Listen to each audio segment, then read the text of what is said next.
నిజమైన దేవుడు ఎన్నడు విడువడు, చేయి పట్టి నడుపును గాఢాంధకారములో. హల్లెలూయా హల్లెలూయా హల్లెలూయా హల్లెలూయా హల్లెలూయా హల్లెలూయా హల్లెలూయా హల్లెలూయా హల్లెలూయా హల్లెలూయా హల్లెలూయా హల్లెలూయా హల్లెలూయా హల్లెలూయా హల్లెలూయా హల్లెలూయా.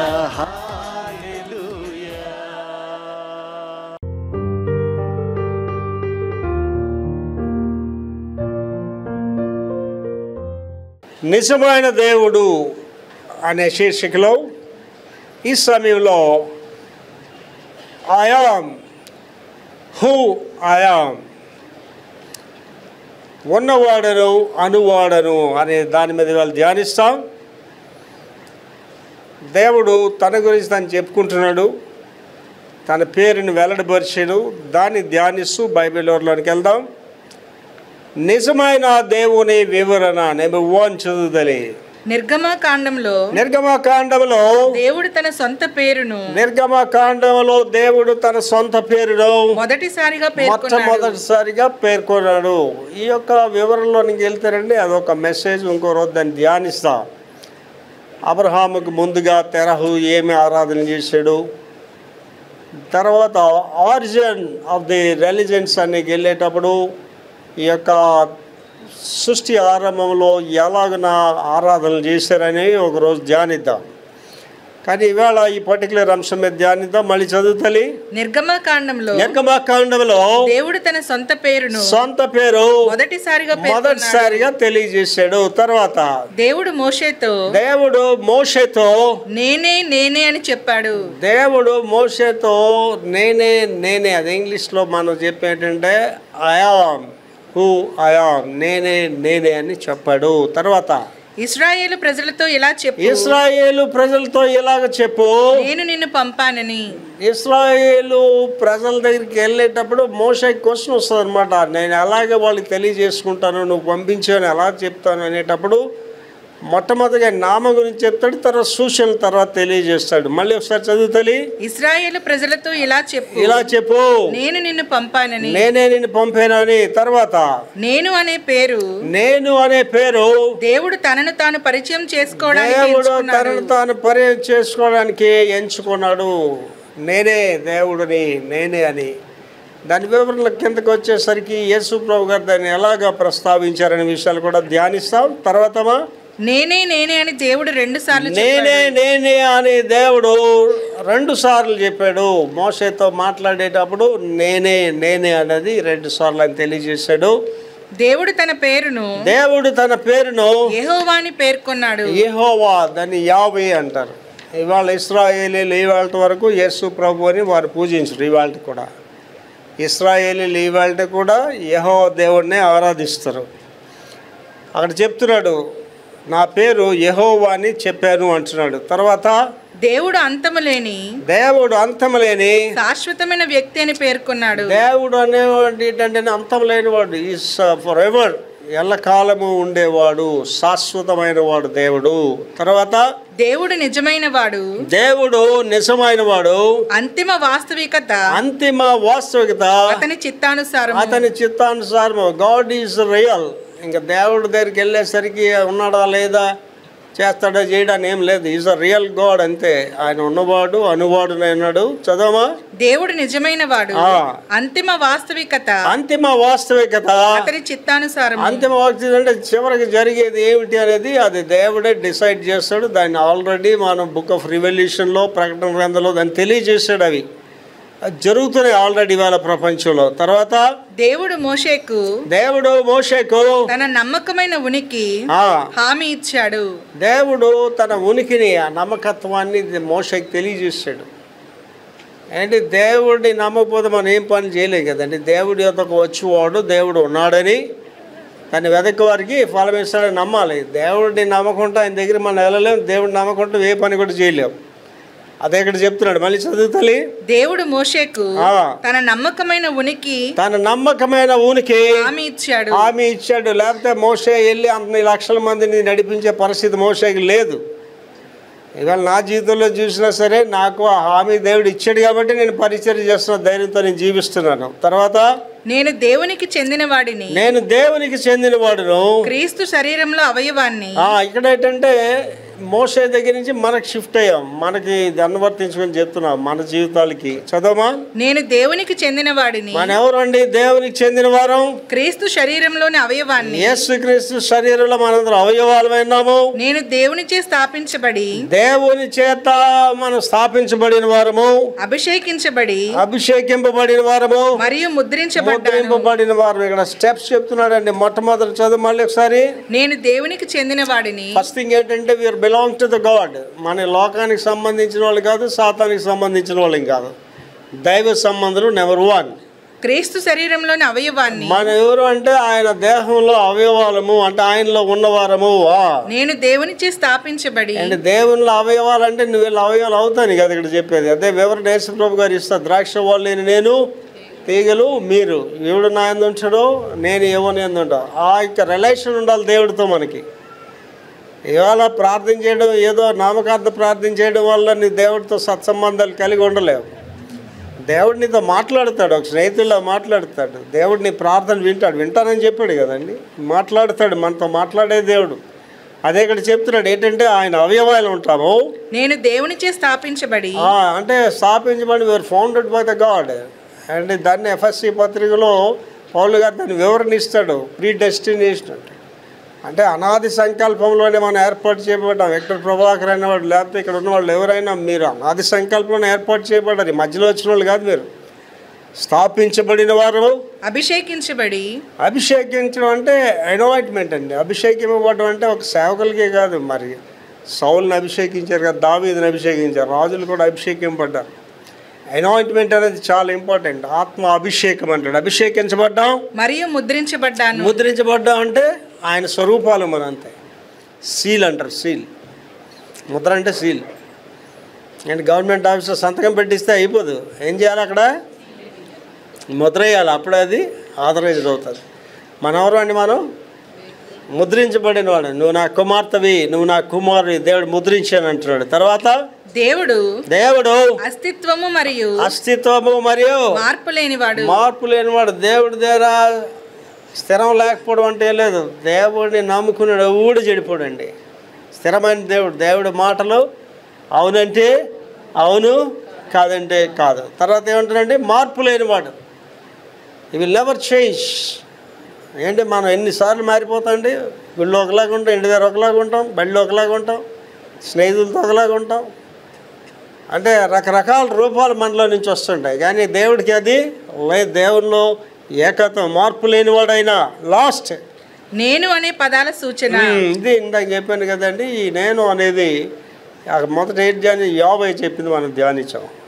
యెహోవా దేవుడు చెప్తున్నాడు నేనే అని. ఇక్కడికి వచ్చేసరికి ఎవరండి? కుమారుడి దగ్గరికి వచ్చా. ఈయన ఏమంటున్నాడు చదమ్మా. నేను జీవపు రొట్టె. ఇక్కడ ఏమంటున్నాడండి? నేను ఆయన ద బ్రెడ్ ఆఫ్ లైఫ్ అంటున్నాడు యేసుప్రభు. నేనే జీవపు రొట్టెను. తర్వాత నేను ప్రపంచానికి వెలుగును. So I'm the light for the world. ఈ ప్రపంచానికి వెలుగు నేనే ద్వారము. చూడండి, ఎవరు చెప్పలేదు. దేవుళ్ళు అనబడే ఒకటి మాటలు చెప్పలేదండి. నేనే ద్వారము. I am the way. నేనే ద్వారము. నేను మంచి కాపరిని. I am the good shepherd. అంటే కాపర్ల గురించి వివరణ ఒకరోజు ధ్యానిద్దాం. కాపర్లో మంచి కాపర్లు ఉన్నారు, దొంగ కాపర్లు ఉన్నారు. చాలా వివరంగా ధ్యానిద్దాం ఒకరోజు. గొర్రెలు తినేసిన వాళ్ళు ఉన్నారు. జీతగాడు అన్నాడు. ఆ గొర్రెల దగ్గరికి వచ్చిన ప్రభు ఏం చెప్పాడండి? నిజమైన కాపరి గొర్రెలకి ప్రాణం పెడతాడు. జీతగాడే అని అంటున్నాడు ఇక్కడ. నేను మంచి కాపరిని, ఐఎమ్ ద గుడ్ షెపర్డ్. ఆ గొర్రెల్ని కాస్తున్నాడు. గొర్రెలు అంటే గొర్రెల గురించి చెప్పట్లేదు ఇక్కడ. మనమే గొర్రెలువి, ఆయనే కాపరి, మనల్ని కాచే దేవుడు. బైబిల్ ఎవరిలోనికి వెళ్తున్నామండి. మూలవాక్యం మొదటి ధ్యానిద్దాం. ఎక్సోడస్ చాప్టర్ 3 13th verse అండి. నిర్గమకాండము 3వ అధ్యాయము 13వ వచనం మూలవాక్యం, దానికి అనుబంధ వాక్యాలు కూడా చూద్దాం. 3 వచనాల మీద 3 అనుబంధ వాక్యాలు ధ్యానిద్దాం. చదువుతలి. మోషే చిత్తగించుము, నేను ఇశ్రాయేలీయుల వద్దకు వెళ్ళి వారిని చూచి మీ పితరుల దేవుడు మీ వద్దకు నన్ను పంపనని వారితో చెప్పగా వారు ఆయన పేరేమి అని అడిగిన ఎడల వారితో నేనేమి చెప్పవలనని దేవుణ్ణి అడిగాను. అండ్ ఇక్కడ చాలా జాగ్రత్తగా ఆలోచన చేసుకోవాలి. నేను సేవకులకు కూడా చెప్తానండి, సేవకుడు అనేవాడు దేవుడి దగ్గర నుంచి వర్తమానాన్ని తీసుకొని ప్రజలకు వచ్చి అందించాలి. ఏదో ఇష్టం వచ్చినట్టు ప్రసంగాలు చేయడం కాదు. ఆ వాక్యం అందించేటప్పుడు ఏం చేయాలని దైవ సేవకుడు ఏకజాన్యం లెగాలి, దేవుడిని అడగాలి, దేవుడిచ్చిన సందేశాన్ని ప్రజలకు ఇవ్వాలి. మీకు చెప్పాను కదా, గత కాలంలో నా స్నేహితుడు ఒకడు అమెరికా దేశం నుంచి ఆ ప్రసంగం చేసి వచ్చాడు. ఇండియా రాగానే అమెరికా దేశంలో నేను సరిగా ప్రసంగాలు రిసీవ్ చేసుకోలేదు. ప్రజలు అమెరికా దేశంలో ప్రసంగం ఎలా చేయాలి అని నన్ను అడిగాడు వచ్చి. అప్పుడు నేను చెప్పాను, ప్రసంగం అమెరికా దేశంలో ఇండియా దేశంలో కాదు, ప్రసంగం అనేది ఏం చేయాలండి, దేవుడి దగ్గర నుంచి అది తీసుకొని మన ప్రజలకి వడ్డించాలి. అది ఏ దేశంలోనైనా సరే. ముఖ్యమైనది ఏంటంటే అందులో ప్రజలకి ఏంటి కావాలో అది మనం చెప్పాలి తప్ప నీకు తెలిసింది చెప్పడం వల్ల వాడికి అవసరం లేదు అది. అండ్ ఇప్పుడు నేను ఇంగ్లీష్లో అనర్గళంగా ప్రసంగం చేయగలను. ఇప్పుడు ఇంగ్లీష్లో ప్రసంగం చేశాను అనుకోండి, ఇక్కడ ఎంతమంది వింటారు ఆ ప్రసంగం? నేను చాలా బాగా ప్రసంగం చేసిన ఇంగ్లీష్ అంటే ఎంతమందికి ఇక్కడ అర్థమవుతుంది? అది మీరు జాగ్రత్తగా ఆలోచన చేసుకోవాలి. అండ్ దేవాది దేవుడు అంటే జ్ఞానానికి ఆయనే మూలం. ఆయన మనుషుల దగ్గరికి వచ్చినప్పుడు యేసుప్రభు గారి జీవిత చరిత్రలో మనం చాలా నేర్చుకోవాలి. అండ్ ఆయన మనుషుల దగ్గరికి వచ్చినప్పుడు గొర్రెల కాపర్ల దగ్గరికి వెళ్ళినప్పుడు వాళ్ళకి ఏం బోధ చేశాడు? గొర్రెల కాపర్ల బోధే చేశాడు. ఆ ద్రాక్ష పంట దగ్గరికి వెళ్ళినప్పుడు ఏం చేశాడండి? ఆ ద్రాక్ష పంటలోనే వాళ్ళకి బోధ చేశాడు. వాళ్ళకి ఈజీగా అర్థమైపోతుంది వాళ్ళకి. ఇవాళ ఏంటవుతుందంటేనండి, సేవకులు ప్రజలకు ఏటి కావాలని చెప్పట్లేదు, వాళ్ళకి తోచింది వాళ్ళు చెప్తున్నారు. ఒక పెద్ద సేవకుడండి, ఆయన ఒకరోజు ఆ సంఘం నుంచి ఫిలాసఫీ గురించి చెప్తున్నాడు. ఫిలాసఫీ గురించి చెప్తే తత్వశాస్త్రం గురించి. ఆవేళ ఆ గుడికి ఆ తత్వశాస్త్రం ఫిలాసఫీ డిపార్ట్మెంట్ హెడ్ వచ్చాడు వాక్యం విందామని. ఆయన చాలా బాధపడ్డాడండి, ఏంటి పాస్టర్ గారు వాక్యం చెప్పకుండా తత్వశాస్త్రం చెప్తున్నాడు అని. ఆ మెసేజ్ అయిపోయిన తర్వాత వెళ్ళిపోయినప్పుడు పాస్టర్ గారు మీతో మాట్లాడాలి. ఏంటి సార్ అని. సార్ నేను దేవుని వాక్యం వినాలని వచ్చాను సార్ ఇక్కడికి, మీరు ఫిలాసఫీ గురించి చెప్తున్నారు, తత్వశాస్త్రం గురించి చెప్తున్నారు, దాని గురించి మీరు చెప్పేటప్పుడు నాకు ఏమనిపించిందంటే 1వ క్లాస్ కుర్రోడు తత్వశాస్త్రం చెప్తున్నాడు అనిపించింది అని చెప్పి. దేవుని సేవకులు తెలుసుకోవాల్సింది ఏంటంటే దేవుడు ఇచ్చిన సందేశాన్నే మీరు తెలియజేయాలి. ఈ మోషే గారికి ఇక్కడ క్వశ్చన్ ఏంటి, ఈయన వెళ్ళిపోయాడు అక్కడికి.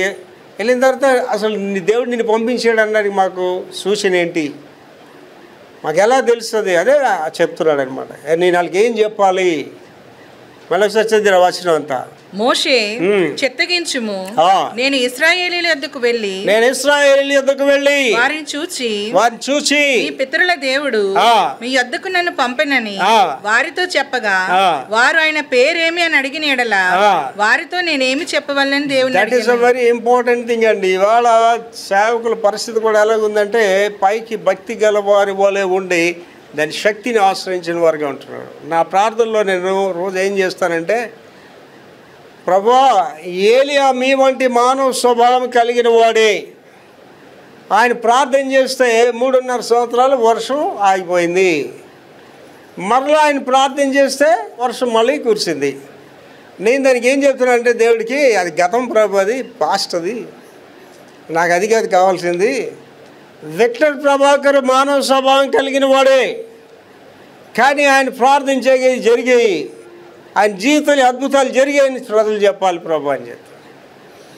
అండ్ దేవుని బిడ్డలనే ప్రతి ఒక్కడు ఒక ప్రత్యేకింపబడిన వాడండి. నేను చెప్తే చాలామంది కష్టం అనిపిస్తుందండి. దైవ సేవకుడికి రోగాలు ఏంటండి, దైవ సేవకుడి బీపీ ఏంటండి, దైవ సేవకుడు హాస్పిటల్లో తిరగడం ఏంటండి, ఎవరికి రావండి కష్టాలని చెప్తారండి.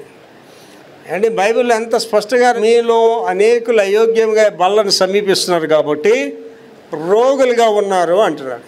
అంటే నీ రోగాలు రావడానికి అదొక కారణం, ఇంకా చాలా ఉన్నాయి. నీ పాపం వల్ల నీకు రోగం వస్తుంది, దెయ్యాల వల్ల నీకు రోగం వస్తాయి. దెయ్యాలు ఎప్పుడు వస్తాయి నీ దగ్గరికి? దేవుడు లేనప్పుడు వచ్చేవే నీకు దెయ్యాలు. నీ పాపమే నీకు రోగాలు తీసుకొస్తుంది. దురాశ గర్భం ధరించి పాపం కంటది అండి. ఆ పక్షవాయుకి వెళ్ళిన వాడిని దించారు ఆ కప్పు మీద కిందకి దించగానే ఎవరై నీ రోగం పోయింది వెళ్ళిపోని చెప్పారు. యేసుప్రభు గారు ఏం చెప్పారండి? నీ పాపాలు అంటే అక్కడ అర్థం ఏంటి? ఆ పక్షవాడికి ఎందుకు వచ్చిందండి? వాడి పాపాల వల్ల వచ్చాయి. అండ్ అమెరికా దేశంలో ఇక ఓల్డ్ ఏజ్ హోమ్స్ ఉంటాయి. ఆ ఓల్డ్ ఏజ్ హోమ్స్ కంటే పెద్ద హాస్పిటల్స్ లాగా ఉంటాయండి, చాలా ఖరీదుగా ఉంటాయి. నర్సింగ్ హోమ్స్ అంటారు, అట్లా ఓల్డ్ ఏజ్ హోమ్ అంటారు. అక్కడ మా చర్చ్కి, అమెరికా చర్చ్కి ఒక రోజు ఓల్డ్ ఏజ్ హోమ్స్కి వెళ్ళి వాక్యం చెప్పాలండి. అప్పుడు నేను వెళ్ళేవాడిని అమెరికా చర్చ్లో సగం వెళ్ళినప్పుడు నేను వాళ్ళకి దేవుడి గురించి చెప్తుండేవాడిని. అందరూ పిలుస్తారండి. ఎక్కువ మంది అండి, మెయిన్ మగోళ్ళు ఎక్కువ మంది ఆ ముసలి అందరూ ఖాళీ చేయబడిపోయినాళ్ళే ఎక్కువ మంది. నేను వాళ్ళతో వ్యక్తిగతంగా మాట్లాడేటప్పుడు, దొరలాలి అందరూ అమెరికన్స్ అనమాట, వ్యక్తిగతంగా మాట్లాడేటప్పుడు నీకు ఈ కాలేజీలు ఎందుకు పడిపోయి నువ్వేం ఫీల్ అవుతారు అంటే మొదట ఏడుస్తారండి. మొదట ఏడ్చి ఆ తర్వాత చెప్తారు, నేను చాలా పాపం చేశాను, చాలా దుర్మార్గంగా జీవించాను అని చెప్తారండి. కనీసం వాడు తెలుసుకున్నాడు. చాలామంది అండి రోగాలతో ఉండి కూడా మార్మన్స్ పొందరు. రోగాలతో ఉండి కూడా దేవుడిని దూషిస్తుంటారు. కష్టాల్లో ఉండి కూడా దేవుడిని దూషిస్తుంటారు. వీళ్ళు సరి చేసుకోవడానికి ఇష్టపడరు. అందుకే దేవుని వాక్యం ఎంత స్పష్టంగా చదివి, నాలో పాపము లేదని నీవు అనుకున్నట్లయితే దేవుణ్ణి అబద్ధికుడిగా చేస్తున్నావు. ఏంటి? యెహోషువ ఆ ఎరుకో పట్టణాన్ని వెళ్ళి జయించారు. ఎలా జయించారండి? ఇప్పుడు బాంబులు చూస్తున్నారు కదా, వార్ఫీల్డ్ అని బాంబులు పెట్టి పేల్చారా? ఎరుకో గోడలు గుణపాలతో తవ్వారా? ఏమీ లేదండి. 7 రోజులు రోజుకొకసారి ఆ కోట చుట్టూ తిరిగారు. 7వ రోజు 7 సార్లు తిరిగారు. 7వ సారి తిరిగినప్పుడు దేవుడు చేయడం అందరూ కూడా దేవునికి కేకలే స్తోత్రం చేయడం, వెంటనే ఆటంది అయ్యే కూలిపోయాయి. అంత గొప్ప పట్టణమే దేవుడు వారికి ఇస్తే ఆ నెక్స్ట్ యుద్ధానికి వెళ్ళినప్పుడు ఏంటంటే ఆ చిన్న పట్టణం, చిన్నదనమాట, హాయి అనే పట్టణం, దాని మీదకి వెళ్ళాలి. ఆవిడ వాళ్ళు అడిగారు ఎంతమంది ఉంటారంటే చాలా తక్కువ మంది అంటే తక్కువ మందిని పంపిస్తారు, వీళ్ళందరినీ కూడా వాళ్ళు చంపేస్తారు. అప్పుడు యెహోషువ కోపం రావాలి కదా, ఇంత పెద్ద పట్టణాన్ని మేము జయించాం, ఈ చిన్న పట్టణం ఏటాలు ఇలా చేశారు, పదాన్ని ఇంకా ఎక్కువ సైన్యాలు వెళ్ళి చంపాను అనలేదు. యెహోషువ ఏం చేశాడు తెలుసండి? వస్త్రాలు చింపుకొని బూడిది చల్లుకొని ఏడుస్తూ ప్రార్థన చేస్తాడు, ప్రభువా నువ్వు మాతో ఎందుకు రాలేదు, ఈ యొక్క అపజయానికి కారణం ఏంటి ప్రభు అని అడిగితే అప్పుడు దేవుడు చూపించాడు, ఏంటండి నీలో పాపం ఉంది. ఆకాన్ అనేవాడు నేను చెప్పిన మాట వినకుండా ఆ ఎరుకో ఆ సొమ్ము తెచ్చిపెట్టుకున్నాడు అని. ఇవాళ మన గృహ వ్యవస్థలు కానీ మన వ్యక్తిగత జీవితాలు నాశనం అయిపోవడానికి కారణం ఏంటంటే పాపమేనండి. నీ పాపం నీకు పాపంగా కనిపించకపోవచ్చు. పాపాలంటే మనకి ఏంటండి? వ్యభిచారం పెద్ద పాపంలో కనిపిస్తుంది కదా, ఆడా వ్యభిచారుడు, అదా వ్యభిచారి అంట. త్రాగుబోతాడు, అది కూడా పాపంలో కనిపిస్తుంది. అమ్మ తాగుబోతాడు వాడు, తాగుబోతి అని చెప్తాం. ఇంకేంటంటే దొంగతనం కదండి, ఇంకోటి ఏంటంటే హత్యలు. ఇవే మనకు పాపాలు కనిపిస్తాయి. పాపాలన్నింటిలో గొప్ప పాపము, పెద్ద పాపం ఏంటి తెలుసండి? స్వనీతి. నేను భక్తుడిని అనుకుంటా, చూసావా, నేను భక్తురాలని అనుకోని ఇంట్లో వాళ్ళతో సరిగా మాట్లాడుకుంటా, ఇలా మాట్లాడతారు, ఈ భక్తి లేదు అంటారు. అదే బిగ్గెస్ట్ సిన్ అనమాట. గొప్ప పాపం ఏంటంటే స్వనీతి. అందుకే నేను చాలాసార్లు చెప్తాను, నేను గౌతమి గింజ సావనిడలా అది ఒంటిగానే ఉంటుంది. ఏంటి నేను ముష్కరుల మధ్యని, తోడేళ్ళ మధ్యని, దుర్మార్గుల మధ్యని సంచరిస్తుంటాను, జీవిస్తుంటాను. నాకు తెలుసు వాళ్ళు దుర్మార్గులని, మంచి పని చేయటం తెలుసు, నాకు వాళ్ళ ఆలోచనలు సరిగా ఉండవని నాకు తెలుసు. కానీ వాళ్ళతో నవ్వుతుంటాను, సరదాగా ఉంటాను అంత. కారణం ఏంటండి?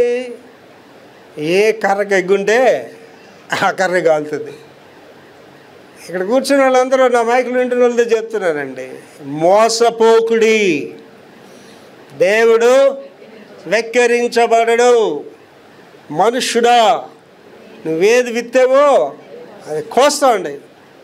నా హోల్ లైఫ్లో నేను చూశానండి, పెద్ద వాళ్ళు చూశాను, పెద్ద డైరెక్టర్లు చూశాను, సర్వనాశనం అయిపోయారు, కుటుంబాలు నాశనం అయిపోయాయి. ఎవడు దేవుడి దగ్గర నుంచి తప్పించుకోలేడండి. దేవునికి ముద్దు బిడ్డలు లేరండి. దేవుడు నీ జీవితాన్ని స్పష్టంగా చూస్తుంటాడండి, చూస్తుంటాడు. తగిన కాలంలో దేవుడు నీకు ఫలాన్ని ఇస్తాడు. మంచి చేస్తే మంచి ఫలాలు వస్తాయి, చెడు చేస్తే చెడ్డ ఫలాలు వస్తాయి. కనుక తన గురించి తను చెప్పుకోవాలి. ఎవరు అంటే దేవుడికి ఫలానా ఆయన ఇలా చెప్పాడు నాకు అని చెప్పుకోవడానికి ఈ వివరణ అంత అడిగాడంటే అనుబంధ వాక్యము సామెతలు 34 అనుబంధ వాక్యము. ఆకాశమునకెక్కి మరలా దిగినవాడెవడు తన పిడికిళ్లతో గాలిని పట్టుకున్న వాడెవడు బట్టలో నీళ్లు మూట కట్టిన వాడెవడు భూమి యొక్క దిక్కులన్నిటినీ స్థాపించిన వాడెవడు ఆయన పేరేమో ఆయన కుమారుని పేరేమో నీకు తెలిసినదా అండి. దేవుడి యొక్క సార్వభౌమత గురించి చెప్తున్నాడండి. అదే చెప్పాను నేను. ఆరిజిన్ ఆఫ్ రిలీజన్స్కి వెళ్తే మనిషి ఏంటంటేనండి, ఇక్కడ ఏంటి చెప్పాడంటే మొదట ఏంటమ్మా, ఆకాశానికి ఎక్కి మరలా దిగినోడెవడు. ఏంటి మనిషి ఇలా చూసాడట ఆకాశం వైపు. అమ్మాయి మనకంటే ఎత్తుగా ఉంది, ఏదో విచిత్రంగా ఉంది. గ్యారంటీగా దేవుడు ఏంటంటే ఆకాశ దేవుళ్ళు, ఆకాశాన్ని దేవుడిగా ఆరాధిస్తాడు. తర్వాత తన పిడికిళ్లతో గాలిని పట్టుకున్నవాడు. గాలి అంటే ఏంటంటే మామూలు గాలి రావడం వేరు, తుఫాను గాలిలో వస్తాయి చూడండి. ఈ మధ్యలో చూస్తున్నాం మీరు టీవీలో, కార్లు ఎగిరిపోతున్నాయి గాలికి, మనుషులు ఎగిరిపోతున్నాయి. అప్పుడు ఇటు ఏమనుకున్నాడు ఏంటండి, గాలి చూసి బాబు ఇదేట్రా ఎంత పవర్ఫుల్గా ఉంది, గ్యారంటీకి ఇటు దేవుడు అయి ఉంటాడని ఏం చేశాడు, గాలి దేవుడు అన్నాడు అనమాట. చూసారు, గాలి దేవుడు. తర్వాత బట్టలో నీళ్లు మూట కట్టిన వాడు. ఈ నీళ్ళు ఎవడ మూట కడతాడు? నీళ్ళు అంటే తాగి నీళ్ళు గ్లాసుతో తాగడం వేరు. ఒక్కసారి ఉప్పిన నీళ్ళు వచ్చేస్తుంటే దాంట్లో నీ తప్పించుకోలేక ఏట్రా బాబు నీళ్ళు, అమ్మ బాబు ఎంత బలమైంది నీరు.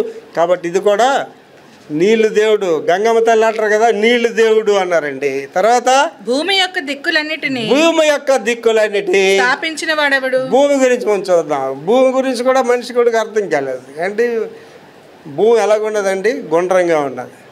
ఒకటి పాపం పిల్లడు ఇంటికి వచ్చి భూమి గుండ్రంగా ఉన్నది, భూమి గుండ్రంగా చదువుతున్నాడు. ఆ ఫాదర్ కోపం వచ్చిందట. కోపం వచ్చి పైకి రారా అని చెప్పాడు. ఆ పొలంలోకి తీసుకెళ్ళి చూపించాడు. చూడరా ఎలాగుందిరా మన పొలం, గుండ్రంగా ఉందిరా మన పొలం అంటే, లేదు నాన్న అన్నాడు. మరి గుండ్రంగా ఉన్న చదువుతున్నావు ఏంటా అన్నాడు. టీచర్ ఏం చేస్తుంది, గుండ్రంగా ఉన్నాయి చెప్పింది బళ్ళు. ఈడొచ్చి పొలాలు ఎలాగున్నాయి చూడరండి, గుండ్రంగా ఉన్నాయి పొలాలు. దొండపడుతుంది నిలబడితే ఏంటంటే గుండ్రంగా కనిపిస్తుందా? భూమి గుండ్రంగా ఉన్నది ఏంటంటే అప్పుడు ఆడి కోపం వచ్చింది. ఆ ఫాదర్ గట్టిగా కొట్టేటట్టుకోండి.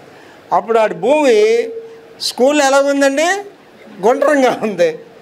ఇంటికి వచ్చేసరికి బలపరుపుగా ఉందన్నమాట. అలాగున్నాయి మన భక్తి కార్యాలు కూడా. అర్థమైందండి. భూమి కూడా అప్పుడు ఏమైపోయిందండి, ఎక్కడికి వెళ్ళినా భూమి ఉంది కదండి, భూమి కూడా ఏమైపోయినా భూదేవత అన్నారండి. ఆ తర్వాత ఏంటంటే దిక్కులు, north and east, south and west.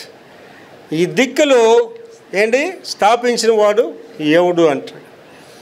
ఏంటి దిక్కుల గురించి ఆలోచించండి. సూర్యుడు ఎటు ఉదయిస్తాడండి కదా, సూర్యుని ఉదయిస్తాడు. షిప్ షీలోకి వెళ్ళిపోద్ది, లేకపోతే విమానం గాలిలోకి వెళ్ళిపోద్ది. షిప్ షీలోకి వెళ్ళిన తర్వాత ఆడికి అంత చుట్టూ నీరే కనిపిస్తుంటుంది. ఆడికి ఏం రోడ్డు గిడ్డం కనిపిస్తుంది. అక్కడ ఎలాగ వెళ్తాడు, ఈ దిక్చూస్తోటే వెళ్తాడు. అది చూపిస్తుంది, దిక్కులు చూపిస్తుంది. దానికి తూర్పుకి ఎంత డిస్టెన్స్లో వెళ్ళాలి నువ్వు వెళ్తే ఆడికి వెళ్ళిపోతావు. అలాగే విమానాన్ని కూడా ఒకసారి గాలిలోకి వెళ్ళిపోయిన తర్వాత ఇంకేం కనిపిస్తుంది, అంత శూన్యం అది. దానికి కూడా దిక్కులు నిర్ణయించాలన్నమాట. దిక్కులు నిర్ణయించి నార్త్కి ఇన్ని డిగ్రీస్లో వెళ్తే అమెరికా వస్తుంది, ఎన్ని డిగ్రీస్లో వెళ్తే పలానా దేశం వస్తే వెళ్తాడు అంతే. ఆడికే రోడ్లు ఏం కనిపించవు అక్కడ. కనుక ఏంటంటున్నాడమ్మా, దిక్కులన్నిటిని స్థాపించిన వాడెవరు?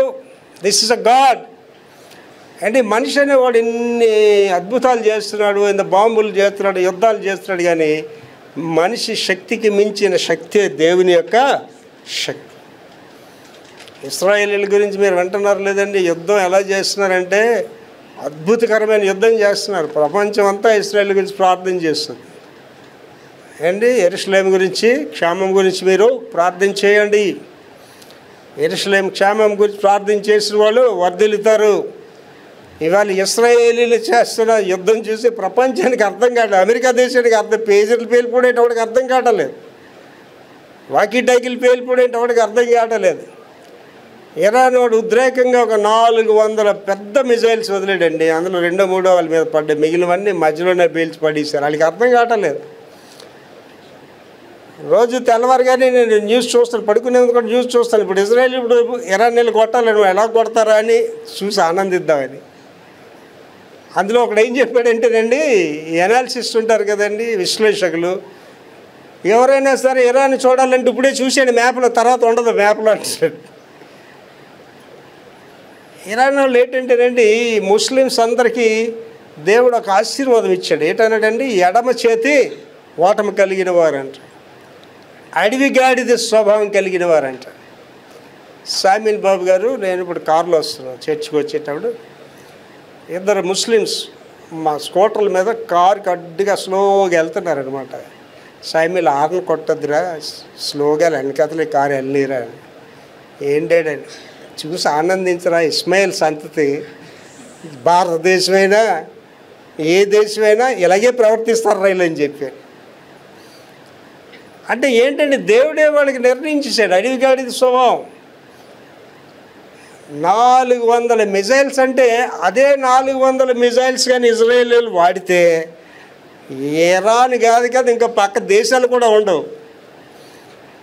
ఇస్రాయేల్ దేశం ఒక బాంబు కొట్టాడంటే కంపల్సరీగా అది ఫలించాలంతే అక్కడ, కంపల్సరీగా. ఎవరిచ్చారండి ఆ జ్ఞానం? దేవుడిచ్చాడు. మీలో ఎవరైనా సరే, మీలో ఎవరికైనా జ్ఞానము కొదువుగా ఉన్నదా, అతడు ఆదా యూనివర్సిటీకి వెళ్ళవలను, ఉస్మానియా యూనివర్సిటీకి వెళ్ళవలని ఉందా? మీలో ఎవరికైనా జ్ఞానము కొదువుగా ఉన్నదా? ఎక్కడికి వెళ్ళాలా?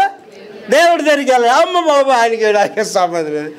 పాస్టర్ గారు ఎక్కడికన్నా వెళ్ళమని చెప్పండి, నేను దేవుడి దగ్గరికి అన్ని రూల్స్ చెప్తాడండి, ఆయనతో కష్టమండి అంటే.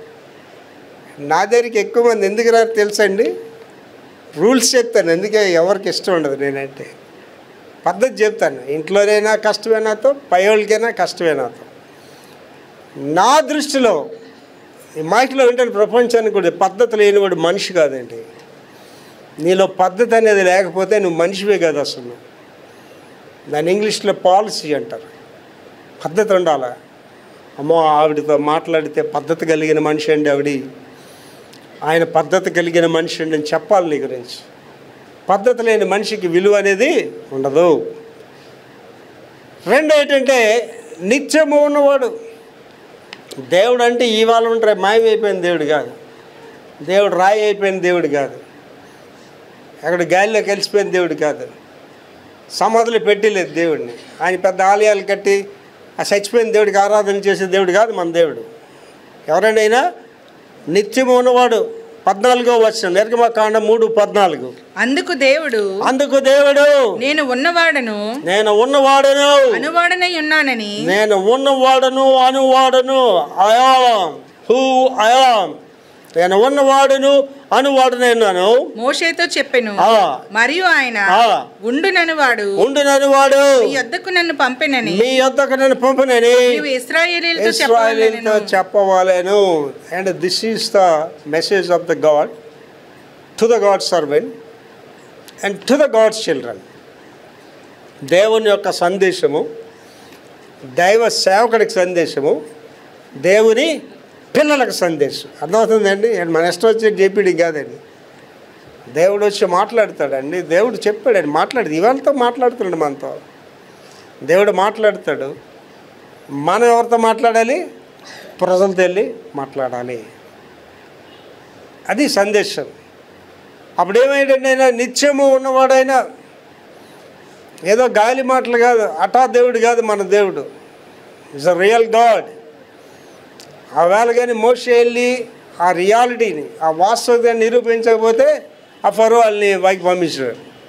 ఒకవేళ పంపించాడు అనుకోండి, ఫరో 40 సంవత్సరాలు, ఒక రోజా 2 రోజులా అండ్ 6 లక్షల మంది మగవాళ్ళు అంటే భార్యలతో కలుపుకుంటే 12 లక్షలు.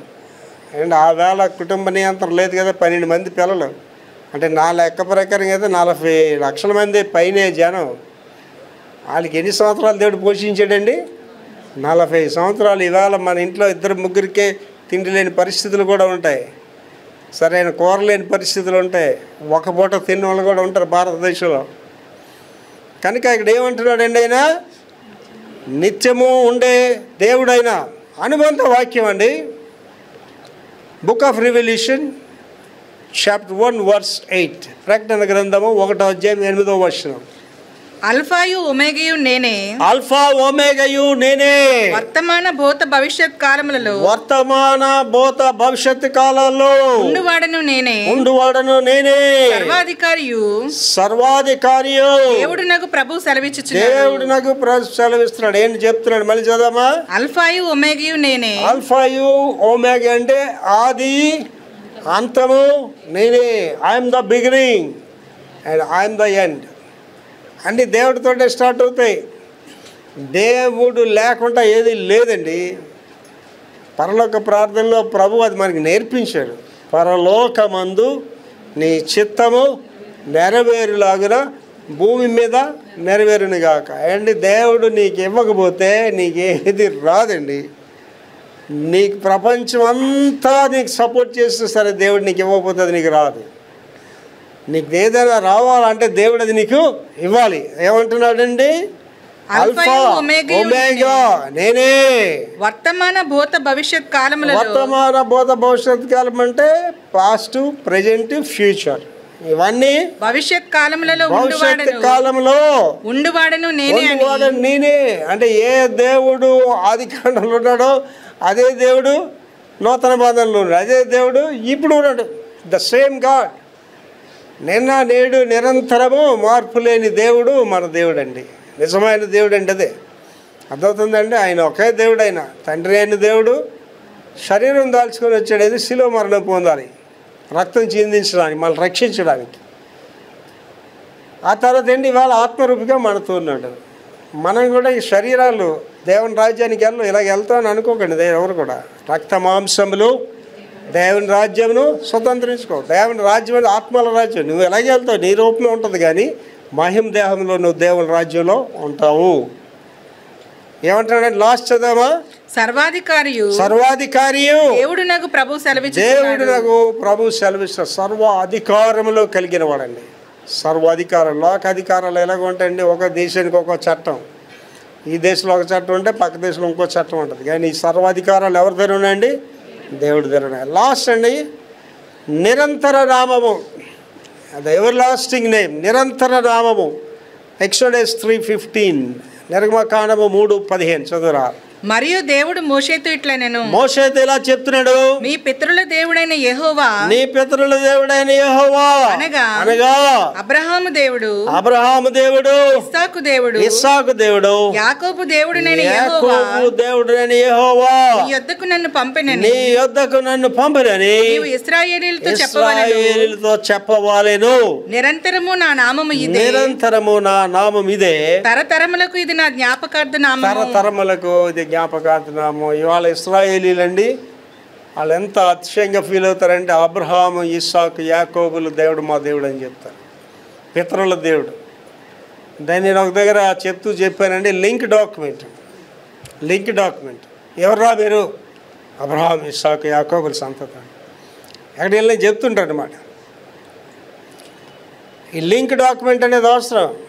యేసుప్రభు గారి దగ్గరికి వచ్చిన లింక్ డాక్యుమెంట్ ఏంటండి? యెషై. ఆ వంశం అలాగా, ఆ యెషై వంశం నుంచి వచ్చిన వాడు. ఆ వంశం అంతా కూడా అందులో లిఖితమవుతాయి. యేసుక్రీస్తు వంశావళి అంటారు. మీరు ఈ లోకంలో కూడా చూడండి, దీవించబడిన వారు చూడండి, వాళ్ళకి ఒక లింక్ డాక్యుమెంట్ ఉంటుంది. వాడి తండ్రి ఆ తండ్రి ఆశీర్వాదాలు అలాగ వస్తాయండి. దేవుడు కూడా అందరినీ వాడుకోడండి. ఒక దగ్గరే సౌలు రాజుని పిలిచి వాడు రాజుని చేశాడు. అందుకే దేవుడు బాధపడ్డాడు వాడి గురించి. ఏంటన్నాడండి, నీ దృష్టికి నువ్వు అల్పుడిగా ఉన్నప్పుడు నేను రాజుని చేశాను రా, నువ్వు నిలబెట్టుకోలేకపోయావంట. దావీదు దగ్గరికి వచ్చారు కదా, లేదు, దావీదు ఏమొచ్చి వంశావళిలో నుంచి వచ్చాడు. దావీదు అనేవాడు అటు లింక్ డాక్యుమెంట్లో నుంచి వచ్చాడు. అందరు కూడా దేవుడు ఆశీర్వాదాలు కూడా అందరికి ఇవ్వడండి. దేవుడు అందరిని వాడుకోలేదు కూడా సేవలో. కనుక ఇక్కడ ఏమంటున్నాడు, అబ్రహాము, ఇస్సాకు, యాకోబుల దేవుడు.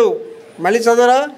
మరియు దేవుడు మోషేతో ఇట్లనెను, మీ పితరుల దేవుడని యెహోవా అనగా అబ్రహాము దేవుడు, ఇస్సాకు దేవుడు, యాకోబు దేవుడని యెహోవా మీ యొద్దకు నన్ను పంపెనని నీవు ఇశ్రాయేలుతో చెప్పవలెను. నిరంతరము నా నామము ఇదే, తరతరములకు ఇది నా జ్ఞాపకార్థక నామము. అంటే నేను ఇశ్రాయేల్ దేశం వెళ్ళినప్పుడు నాకు నెక్స్ట్ ఫ్లైట్కి ఒక 8 hours టైం గ్యాప్ ఎక్కువ ఉందన్నమాట. సో నేను ఏరోడ్రోమ్లో అలా కూర్చొని మాట్లాడుతుంటే ఈ ఇశ్రాయేల్ అమ్మాయిలు ఇద్దరు డ్యూటీలో ఉన్నారు. నేను దగ్గరికి వచ్చారు, మాట్లాడుతున్నారు, కూర్చోమని మాట్లాడి ఎవరు మీరు ఏం చేస్తారని పాస్తున్నామ్మా అలా మాట్లాడుతూ యేసు ప్రభువుని మీరు విశ్వసిస్తారంటే అబ్బేబే యేసు విశ్వసించమన్నారు. మరి ఏం చేస్తారంటే యెహోవా దేవుడిని మేము ఆరాధిస్తాం. అప్పుడు నేనేం చేశానంటే నా దగ్గర బైబిల్ ఉంది, బైబిల్ తీసామా, ఈ బైబిల్ నమ్ముతావా అంటే ఆ బైబిల్ ఎందుకు నమ్ముతావా, ఈ బైబిల్ ఏంటి తెలుసామా అని, మీ చరిత్ర మీ కుటుంబ చరిత్ర మేము నమ్ముతున్నాం, మీరు నమ్మరా అని అడిగాను. అంతే కదండి, ఎవరు నమ్మాలి అసలు ముందు? ఇది వాళ్ళు నమ్మాలి ముందు. అబ్రహాము, ఇస్సాకు, యాకోబు వాళ్ళు నమ్మాలి. వాళ్ళు నమ్మండి, మనం నమ్ముతున్నాం. ఇది అన్ని జనాంగం మనం నమ్ముతున్నాం. బైబిల్ అనేది మీ కుటుంబ చరిత్ర అమ్మ ఇదని చెప్పాను వాళ్ళకి. That is called the link document. అనుబంధ వాక్యం అండి. మీకా 4:5 మీకా 4:5 అనుబంధ వాక్యం చదువురా. సకల జనములు తమ తమ దేవతల నామము స్మరించుచు నడుచుకొందురు. సకల జనములు తమ తమ దేవతల నామములు స్మరించుకొందురు. ఆ స్మరించుకొని అలా జీవిస్తారు. మనమైతే మన దేవుడైన యెహోవా నామమును ఎల్లప్పుడూ స్మరించుకుంటాము. మళ్ళీ చదువుతాలి. సకల జనములు అంటే ప్రపంచంలో ఉన్న ప్రజలందరూ కూడా తమ తమ దేవతల నామము స్మరించుచు, వాళ్ళకి కొంత దేవతలు ఉన్నారు, వాటిని స్మరించుకుంటున్నారు, నడుచుకుందురు, అలాగే జీవిస్తున్నారు. అండి మాయన్ అనే ఒక ఇది ఉన్నది. వాళ్ళు ఏంటంటే వాళ్ళు ఒక క్యాలెండర్ తయారు చేస్తారు, మాయన్ క్యాలెండర్. ఈ మాయన్ క్యాలెండర్ ప్రకారం ఏంటంటే అది 2012 వరకే రాయిస్తారు అందులో. అప్పుడు ప్రపంచం అంతా పెద్ద అలజడి అనమాట. 2012కి ప్రపంచం అంతమైపోతుంది, ఎందుకంటే మాయన్ అనే వాళ్ళు క్యాలెండర్ రాశారు. ఏమిటండి వాళ్ళు సకల దేవతల్లో వాళ్ళొకరు. అంటే గ్రీస్ దేశానికి వెళ్ళినప్పుడు పౌలు గారు సంచారం చేస్తున్నాడు. అక్కడ వాళ్ళు ఎలాంటి ఆరాధన చేస్తున్నారండి, రాళ్ళకి, రప్పలకి, చెవులకి అన్నిటికీ పూజ చేశారు. ప్యాగనిజం అనేది గ్రీకుల్లో నుంచి వచ్చింది. ప్యాగనిజం అంటే జంతువులను ఆరాధించడం, శక్తులను ఆరాధించడం, ఇవాళకి కూడా అది ప్యాగనిజం అనేది. అది మోడిఫైడ్గా వచ్చినప్పుడు బార్బేరిజం అని, బార్బేరియన్స్. వాళ్ళు వీళ్ళు ఒకటే. ఇండియాకి వచ్చేసరికి చార్వాక్స్ అంటారు. వాళ్ళకి ఏంటంటే నెక్స్ట్ జన్మ నమ్మరు వాళ్ళు. మైట్ ఈజ్ ద రైట్, ఎవడు బలవంతుడు ఆడే రాజు ఆ ప్రజలకి. శక్తులను ఆరాధిస్తారు, ఆకాశ దేవతలను ఆరాధిస్తారు, మనుషులు చంపుకొని తింటుంటారు, భయంకరంగా జీవిస్తారు. ఈ గ్రీస్లో ఇలాంటివన్నిటికీ ఆరాధనలు ఎక్కువ. పౌలు గారు అక్కడికి వెళ్ళి సంచారం చేస్తున్నాడు, వీళ్ళకి ఎలా సువార్ చెప్పాలా అని ఆలోచిస్తుంది. ఆయనకి అక్కడ ఒక ట్యాబ్లెట్ కనిపించింది, అంటే ఒక రాతి పలక కనిపించింది. ఆ పలక మీద ఏ రాయబడని, తెలియబడని దేవుడు అని రాయబడదు. అటు పౌలు గారు అమ్మాయి భలే దొరికింది ఛాన్స్ అని, మీరు ఏ తెలియబడిన దేవుడిని ఆరాధన చేస్తున్నారో ఆ దేవుడిని మీకు చెప్పడానికి వచ్చారని యేసు గురించి చెప్పాడు. ఇవాళ గ్రీస్లో కూడా చాలామంది యేసును నమ్ముకున్నారు. అండ్ ఇలా ఆలోచించండి, ఇవాళ భారతదేశంలో సైంటిస్టులు, అధిక విద్యావంతులు, రాయికి వెళ్ళాడు మొక్కినప్పుడు వాడికి తెలీదా రాయి తప్పు చేస్తున్నాడికి తెలియదాడికి. అండ్ అధిక విద్యావంతుడు ఒక సైంటిస్ట్ వెళ్ళి చెట్టుకి వెళ్ళి నమస్కారం పెట్టి చెట్టు నన్ను ఆస్వాదించి అడుగుతాడు వాడు. కానీ లేట్ అవుతున్నారంటేనండి, విద్యను అభ్యసిస్తున్నారు కానీ నిజమైన తెలుసుకోవట్లేదు. నేను ఒకసారి అమెరికా దేశం నుంచి వస్తుంటే నాతో పాటు ఒక సాఫ్ట్వేర్ ఇంజనీర్ అమ్మాయి, బ్రాహ్మణ అమ్మాయి, అమెరికా నుంచి ప్యారిస్ వచ్చింది, నాతో ప్యారిస్ నుంచి మెడ్రాస్ వచ్చింది. ఆవిడ నాతో మాట్లాడుతూ నాకు క్రైస్తవులు అంటే ఇష్టం ఉండదండి అన్నది. ఏమమ్మా అని. వాళ్ళు డబ్బులు ఇచ్చి, బియ్యాలు ఇచ్చి, బట్టలు ఇచ్చి వేసుకోవడం నమ్ముకోమని చెప్తారు. నాకు ఎవడు ఇవ్వలేదమ్మా, నేను ఎప్పుడు ఒకటే నమ్ముకున్నానమ్మా అని చెప్పాను. అప్పుడు నేను అడిగానమ్మా, ఈ దేవుళ్ళు ఆ దేవుళ్ళు అని తర్వాత సంగతి, కానీ నువ్వు ఇంత చదువుకున్నావు కదా, ఇంత చదువుకొని ఇండియాలో పని చేయకుండా అమెరికాకి ఎందుకు వచ్చావు అని అడిగాను. ఎక్కువ జీతం వస్తుంది, బెటర్ లైఫ్ అని వచ్చావు కదా అని. వెరీ గుడ్, మంచిదే. కానీ నీ దేవుళ్ళు అనే దగ్గరికి వచ్చేటప్పుడు మా నాన్న రాయిని మొక్కాడు, మా అమ్మ చెట్టుని మొక్కింది, నేను అదే మొక్కుతాను ఎందుకు అనుకుంటున్నాను? ఇవాళ నీ యొక్క విద్యకి మంచి జీతం కావాలి, ఉన్నతమైనది ఏదో కనుక్కోవడానికి ఇక్కడికి వచ్చావు కదా. అలాగే దేవుడు అనేవాడు ఒకడు ఉన్నాడు కదా, ఒకే దేవుడు కదా. ఆ దేవుడు ఎవరో తెలుసుకోవడం నీ ధర్మమా కాదా? అర్థమవుతుందండి అని చెప్తే చాలా విషయాలు అడిగి నేను చెప్పానండి. ఆవిడ లాస్ట్కి వచ్చేసరికి నా మాటలకి ఆవిడ అంగీకరించిందండి. అంటే ఇక్కడ ఏం చెప్తున్నాడండి? సకల జనములు తమ తమ దేవతల నామం స్మరించచ్చు. ఏం చేస్తున్నారండి? గొర్రెం జాషువా ఆయన కొన్ని సంవత్సరాల క్రితం, అంటే భారతదేశంలో 33 కోట్ల జనాభా ఉన్నప్పుడు రాశాడు మాట. 33 కోట్ల దేవతలు ఎగొడ్డ భారతదేశమున అనే మాట వాడాడు. అంటే 33 కోట్లు ఉండేటప్పుడు 33 దేవతలు ఉన్నారు. ఇవాళ ఎంతమంది భారతదేశ జనాభా? 140 కోట్లు. ఇవాళ లేరు అనుకుంటున్నాం అంతమంది దేవుళ్ళు. ఎందుకు లేరు? అందరూ దేవుళ్ళే. ఇవాళ ఇన్నాళ్ళ ఒరిస్సా రాష్ట్రం అనేది బహు విగ్రహారాధన కలిగిన రాష్ట్రం. అలాగే మెడ్రాస్ అనేది బహు విగ్రహారాధన కలిగిన రాష్ట్రం. ఇవాళ ఆంధ్రప్రదేశ్ అలాగే మీరు చూడండి, వీధికి టెంపుల్. ఒక అపార్ట్మెంట్ ఉంటే దాని ముందు రోజు అక్కడ టెంపుల్ పెట్టేస్తారు. చిన్న టెంపుల్ మొదలు పెడతాడు, తర్వాత దాన్ని పెద్ద ఇది కట్టేస్తుంటారండి. ఏంటండి అది అంటున్నాడు ఇక్కడ? సకల జనములు తమ తమ దేవతల నామము స్మరించుచు నడుచుకుందురు. నీ ఇష్టం అండి, నువ్వు నేను ఆరాధన చేసుకోవచ్చు, అందులో తప్పేం లేదు. కళ్ళద్దాలు కూడా దేవుడు అని అనుకోవచ్చు, నీ పెన్నును కూడా నీ దేవుడు అనుకోవచ్చు. కళ్ళద్దాలు నిన్ను రక్షించు, పెన్ను కూడా నిన్ను రక్షించదు. This only one God. ఇవాళ ఇశ్రాయేలుని చూసి నేను ఎంత అతిశిస్తున్నానంటే, వాళ్ళు నిజమైన దేవుని పిల్లలైన ప్రపంచాన్ని చూపిస్తున్నారండి. ప్రపంచం ఆశ్చర్యపోతుంది ఇశ్రాయేలుని చూసి. ఇవాళ మన జీవితాల్లో అటువంటి కార్యాలు ఉన్నాయా మన జీవితాల్లో? అండ్ ఆలోచించండి, నా యందు విశ్వాసం ఉంచేవాడు నేను చేసినటువంటి గొప్ప కార్యాలు చేస్తాను. ఏం చేస్తున్నామండి? Where is your prayer life? నీ ప్రార్థనా జీవితం ఎలాగుంది? నీ కుటుంబ వ్యవస్థ ఎలాగుంది? నీ ఆరోగ్య పరిస్థితి ఎలాగుంది? నీ ఆర్థిక పరిస్థితి ఎలాగుంది? లాస్ట్లో ఏమంటున్నాడండి? మనమైతే మన దేవుడని యెహోవా నామము ఎల్లప్పుడూ స్మరించుకుందుము. అండ్ యెహోషువ ఏం చెప్పాడండి వాళ్ళకి? మీరు నది అవతల ఆ దేవతలు మీ పితరులు పూజించారు, వాళ్ళు పూజిస్తారని చేసుకుంటారా? మీ ఇష్టం, మీరు ఏం చేస్తే చేసుకోండి. మీరెవరిని ఆరాధించను, నేను నా ఇంటి వారము యెహోవాను ఆరాధిస్తాను. దట్స్ అన్ ఇంపార్టెంట్ థింగ్ అండి.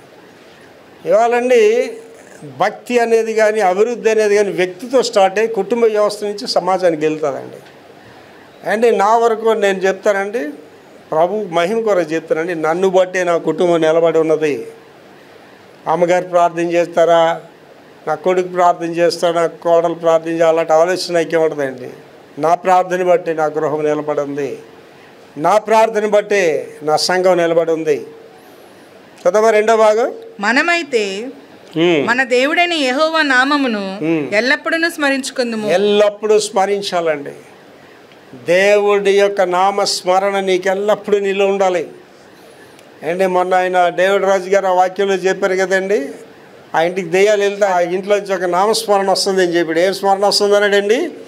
ఏసు రక్తంకి జయ, ఏసు రక్తంకి జయని వస్తుందట. అసలు ఆలోచించేయండి, మీకు చెప్పాను ఆ స్కూల్లో అల్లరి చేసినప్పుడు ఆ టీచర్ ఒక ఆవిడ నా మీదకి ఆ శివాసనాలు వేసేవాడితో దురాతను పంపించి 5,000 ఇచ్చిందట. ఆడు చంపేయాలి పాస్ట్ని అనేసి. నేను పక్క హ్యాపీగా ఉన్నాను. ఆడు మళ్ళీ అడిదారి ఆడు చచ్చిపోలేదు, పాస్ట్ ఇంకా బతికే ఉన్నాడు ఆయన. అప్పుడు చెప్పాడట, ఆ పాస్ట్ ఇంటి వరకు వెళ్తున్నాయి కానీ దురాత్మలు లోపలికి వెళ్ళట్లేదు, ఆడి దగ్గర ఏదో పెద్ద శక్తి ఉన్నది అని చెప్పాడు. అప్పుడు ఆవిడ అన్నదట, ఈసారి 10,000 ఇస్తారు, ఎలాగైనా చచ్చిపోవాలి. అప్పుడు అది చెప్పాడట, అమ్మ నా దగ్గర పెద్ద శక్తిని వదులుతానమ్మా, అది పెట్టిన తర్వాత అది ఎవరినో చంపేస్తుంది, ఆడి కానీ చావకపోతే నేను చంపేస్తుంది, నేను చచ్చిపోయినా పర్లేదు వదిలేయాడు మీదకి అన్నది. ఆ దినాల్లో నాకు జరిగింది ఏంటంటే అండి, 2 వారాల పరిధిలో జరిగేవన్నీ. దేవుడు నాకు అలా ప్రార్థన చేయమని చెప్తున్నాడు, ప్రార్థన చేయమని చెప్తున్నాడు, ప్రార్థన చేయమని చెప్తున్నాడు. నాకు తెలియదు ఈ విషయం జరుగుతుంది. 2 వారాలు అయిన తర్వాత దేవుడు ప్రార్థన ఆపిమన్నాడు. ఈ 2 వారాలు చచ్చిపోయింది ఆవిడ. ఆమె ఇంటికి వచ్చిన తర్వాత మళ్ళీ వెనక్కి వెళ్ళి ఆవిడని చంపేసింది. ఏనండి మళ్ళీ ఇక్కడ ఎన్ఆర్ఐ హాస్పిటల్లో తీసుకెళ్ళారు. ఎన్ఆర్ఐ హాస్పిటల్ అన్ని టెస్టులు చేస్తే టెస్టులు అన్నీ కరెక్ట్గా ఉన్నాడు, మనిషి చచ్చిపోయింది. అయితే పాస్టర్ గారు మీకెలా తెలిసింది కదంటే ఆవిడ తోడు పట్టుకెళ్ళింది కదా టీచర్ అమ్మ. ఆవిడ ఒక రోజు నాకు రోడ్డు మీద వణికిపోతుంది.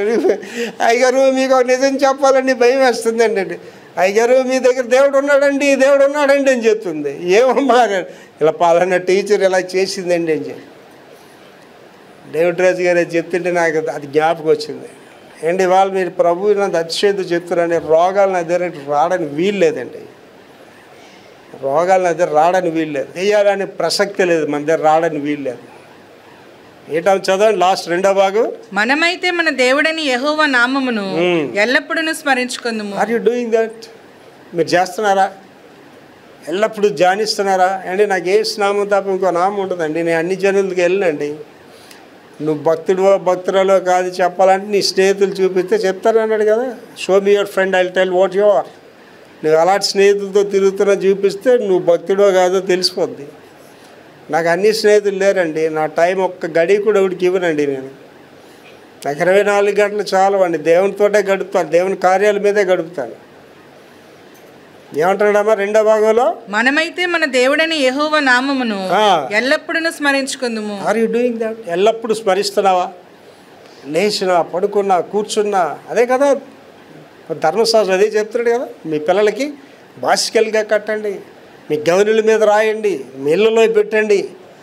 ఎంతమంది చేస్తున్నాం అండి? ఎంతమంది మీ పిల్లలకి వాక్యాలు నేర్పిస్తున్నారండి? ఎన్ని కుటుంబాలు ప్రార్థన చేస్తున్నాయి రోజు? మీ పిల్లలకి ప్రార్థన చేయకుండా పైకి వెళ్ళకూడదని తెలుసా? కుటుంబ ప్రార్థన ఉందా మీ ఇంట్లో? వేకువజామున లేచి ప్రార్థన చేస్తున్నావా తల్లి? అంటే నేను ప్రార్థన ఎక్కడ నేర్చుకున్నాను? మా అమ్మ దగ్గర నేర్చుకున్నానండి. మా అమ్మ వేకువజామున లేచి వెళ్ళి ప్రార్థన చేస్తుంటే ఆ మేడ ఎక్కుతుంటే ఎక్కడికి వెళ్ళిపోతుంది మా అమ్మని వెనకాల వెళ్ళిపోయి అమ్మోళ్ళకి వెళ్ళి ఏడుస్తూ ప్రార్థన చేసేది. అక్కడ నేర్చుకున్నాను నేను ప్రార్థన. నీ పిల్లలు చూస్తున్నారా? తల్లిగా నిన్ను ప్రార్థనా పర్రాలుగా చూస్తున్నారా? బాలుడు నడవలసిన త్రోవలు వాడికి నేర్పడి ప్రసంగాలు చేయడం కాదు, నీ బ్రతుకు ద్వారా చూపించాలి. అండ్ మొన్నటి దినాన్ని ఒకసారి మాట్లాడేటప్పుడు ఒక మాస్టర్ చెప్తున్నాడండి, తన అనుభవం చెప్పుకొస్తున్నాడు. కాపర్ అంటే ప్రసంగాలు చేసేవాడు కాదు, కాపర్ అంటే కుటుంబాల్ని కట్టేవాడు. ఒక గృహ వ్యవస్థని కట్టేవాడు కాపర్ తప్ప ప్రసంగాలు చేసేవాడు కాదు. నువ్వు ప్రసంగాలు చేయడం వల్ల నీ బిడ్డలు మారరు, నీ బ్రతుకులోంచి నీ జీవితంలో చూస్తారు. మా అమ్మ తెల్లవారులేసి ప్రార్థన చేస్తుంది. ఏంటి సాయిల్ బాబు గారు వారంలో నాతో కూర్చొని మాట్లాడుతూ, డాడీ మీ దగ్గర 3 అమూల్యమైన విషయాలు ఉన్నాయి డాడీ అని. ఏంట్రా అని అడిగాను. నెంబర్ 1 మీరు చాలా ప్రార్థనా పరు, నా జీవితంలో మీలాంటి ప్రార్థనా పని నేను చూడలేదని చెప్పాడండి. ఎంత గొప్ప సాక్ష్యం కదండి. ఒక కొడుకు తండ్రితో నువ్వు చాలా గొప్ప ప్రార్థనా పరుడు అని చెప్పడం అంతా ఆధిక్యత. రెండోది ఏంటి చెప్పాడు తెలుసండి, డాడీ మీరు వాక్యం అధికారంతో చెప్తారని. ఎప్పుడు చెప్పగలండి అధికారంతో? నీ బ్రతుకు బాగుంటే కదా చెప్పగలరు. తల్లిగా నీ ప్రవర్తన బాగుంటే కదా నీ కూతురికి చెప్పగలవు. తండ్రిగా నీ ప్రవర్తన బాగుంటే కదా నీ కొడుకు చెప్పగలవు. ఓ తాగుబో తండ్రి వచ్చి కొడుకు తాగొద్దని చెప్పగలడా? తిరుగుబో తల్లి వచ్చి కూతురు తిరగొద్దని చెప్పగలదా? చెప్పలేరండి. ఎప్పుడు అధికారంతో కాపరు బోధించగలడు, ఎప్పుడు అధికారంతో తండ్రి గద్దించగలడు, ఎప్పుడు అధికారంతో తల్లి గద్దించగలడు? బ్రతుకుంటేనే, నీ జీవితం బాగుంటేనే. అందుకే యేసుప్రభు గారు ఏం చెప్పారండి, యెరూషలేము కుమార్తెలారా మీ గురించి మీరు ఆడి, మీ బతుకులు సరిగా లేవు. తర్వాత ఎవరి గురించి ఆడమన్నాడండి? మీ పిల్లల గురించి ఆడండి అన్నాడు. చాలా ఇంపార్టెంట్ థింగ్స్ అండి ఇవి. మన జీవితం ద్వారా యేసు ప్రభువుని ఇతరులకు మనం అందించాలి, తెలియచేయాలి. అదే చెప్తున్నాడు ఇక్కడ. మళ్ళీ చదివారు ఒకసారి. మనమైతే మన దేవుడైన యెహోవా నామమును ఎల్లప్పుడూ స్మరించాలి. లేచిన దైవ నామస్మరణ, కూర్చున్న దైవ నామస్మరణ, ఏ పని చేసిన దేవుణ్ణి ఆరాధించే బిడ్డలుగా మనం జీవించాలి. అప్పుడు ఈ మాట మనం చెప్పగలం, మా దేవుడు ఉన్నవాడు అనువాడై ఉన్నాడని. ప్రార్థన చేసుకుందాం. మహాపురుషోత్తమ యేసయ్య కృపామయుడ, ఈ దినాన్ని మీ సార్వభౌమత్వం గురించి మాతో మాట్లాడారు తండ్రి. ప్రతి గడియలో మిమ్మల్ని కలిగి మా బ్రతుకు ద్వారా, మాట ద్వారా, జీవితం ద్వారా ఇతరులకు మిమ్మల్ని చూపించే సాక్షులుగా మమ్మల్ని అందరినీ మలిచి వాడుకొనుమని యేసు పరిశుద్ధ నామములో వేడుకుంటున్నాం తండ్రి. ఆమేన్.